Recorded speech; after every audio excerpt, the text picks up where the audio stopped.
Hello friends, welcome to Monica's kitchen. ఈరోజు recipe మన సోరకాయ ఫ్రై రెడీ. నూనె, కొంచెం ఆవాలు, కల్యమాక్, ఆనియన్స్, అల్లం ఎల్లిగడ్డ పేస్ట్, అంత పసుపు, సోరకాయ ముక్కలు. హాయ్ మౌనిక, ఏం చేస్తున్నావు ఇవాళ? ఈరోజు సోరకాయ ఫ్రై మంచిగా కలుపుకుందాం. 2 టేబుల్ స్పూన్ల కారం, తగినంత ఉప్పు, మంచిగా కలుపుకుందాం. కొన్ని వాటర్.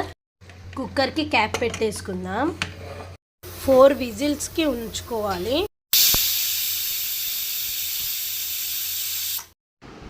విజిల్ తీసి చూసుకుందాం. మన సోరకాయ కర్రీ రెడీ.